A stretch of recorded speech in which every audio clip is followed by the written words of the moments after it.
За бүгдээрэнд нь энэ сайхан шин 7 хоногийн мэндийг хүргэе. Тэгэд өглөө болгон эзний үгтэй хамт байж, хамтдаа залбирч, хамтдаа байдаг итгэлийн анхан дүүс та бүхэндээ үнэхээр талархаж байна. Тэгэд энэ цагийг бүгдээрээ хамтдаа эхлүүлээд хамт залбирая. Халелуя Иесус. Хайртай бурхан минь таньда баярлалаа. Тэгэд бид шин 7 хоногийнхоо төлөө, шин бүх зүйлийн төлөө тандаа талархаж байна. Энэ л сайхан өдрийг та бидэнд өгсөнд баярлалаа. Эзэн минь тэд бид урд байгаа бүх цагаа тандаа даатгаж байна. Таны ариун сүнс, таны хүчрхэх мотор бидэнтэй хамт байх болтугай.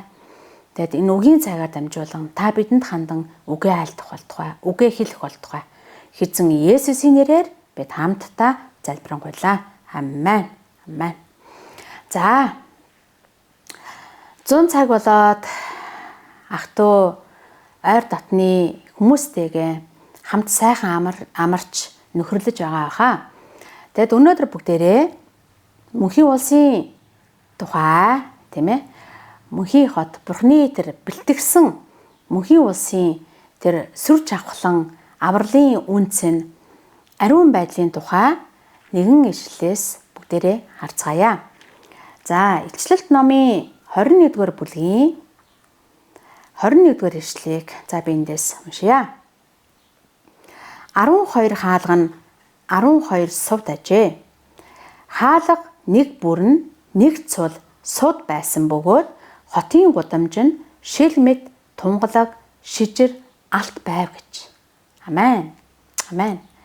За энэ бүлгийг харах юм бол шин тэнгэр ба шин газар ямар нэгэн тусгаарлалт үгүй. Бурхан хүмүүстэйгээ хамт амьдрна гэдгийг илч Иохан дүрслэн хэлж байгаа.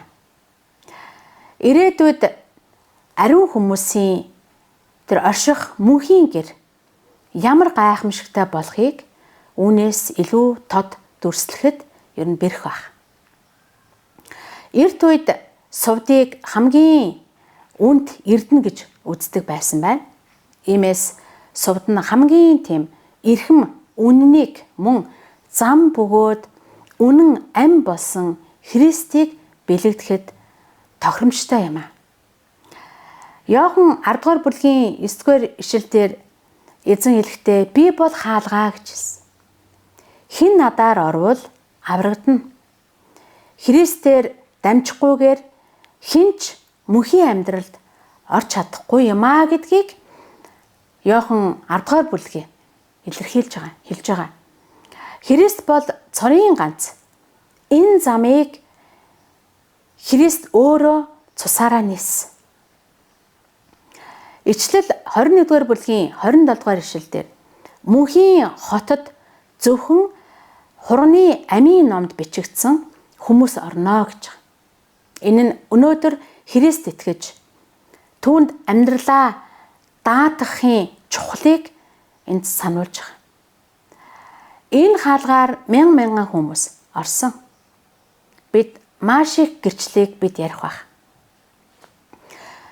Ичлэл 22 дугаар бүлгийн 17-гийн Б хэсэгдэр цангасан нь эрг, хүссэн нэг нь амийн усыг үнгүүгээр авах гэж.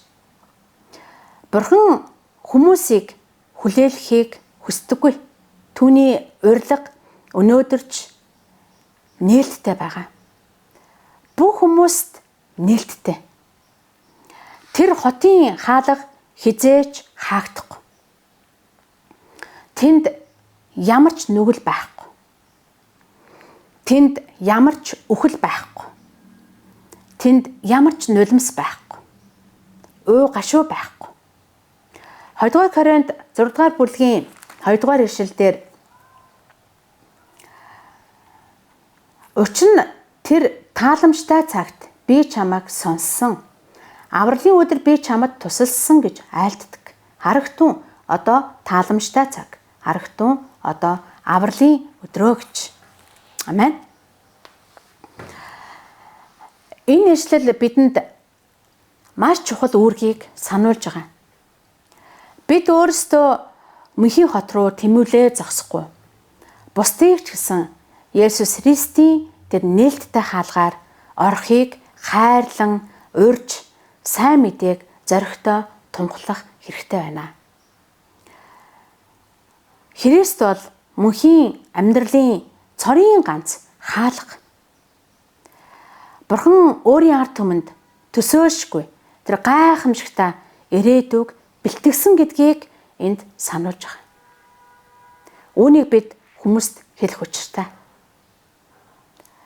Хэрэв та Христэд итгэж түүнийг аврагчаа болгон хүлээж авбал тэр таны өмнө мөнхийн хаалгыг нээх болно. Харин энэ урилгыг хойшлуулсаар байх юм бол нэгэн өдөр боломж дуусна гэдгийг бид нар эргэн тойрон байгаа хайртай дотны хүмүүстэй бид нар хэлэх хэрэгтэй. Энийг бүр заавал хэлэх хэрэгтэй. Тэгэд үнэхээр бүгдээрээ сайн мэдээгээ ярьж өөрсдөө сайн мэдээний гэрчлэл болж эзэн Есүсийг олон хүмүүс таниулах, мэдүүлэх сайн мэдээний энэ гайхалтай үйлсэд өөрсдийгөө зориулдаг байцгаая. Тэгээ бүгдээрээ энэ цагийг хамтдаа дуусгаад хамт залбирая. Халелуя. Хайртай Бурхан минь тандаа баярлалаа. Тэгээ та бидэнд мөнхийн хотын тэр найдварыг өгсөнд баярлалаа. Биднийг энэ найдвараа зөвхөн өөрсдөө хадгалдаг биш, харин бусдад зоригтой хуваалцдаг хүмүүс болгож өгөөрэй. Бидний үг, амьдрал, тэр хайр, гэрчлэлээр дамжуулан олон хүн таны нээлттэй хаалгаар орж мөнхийн амийг олоход эзэн минь та туслаарай. Эзэн минь тандаа баярлалаа. Тэгэд үнэхээр тандаа баярлалаа. Бид урд байгаа бүхий л өдрүүдэд танд өргөж. Таны ариун сүнсний хүч чадал, ариун сүнсний тусалгой, танаас ирдэг хайр, уучлал, нэгүсэл бидний дээр бэлхэм дүүрэн байх болтугай. Эзэн Есүсийн нэрээр бид хамтдаа залбирanгуйлаа. Амен.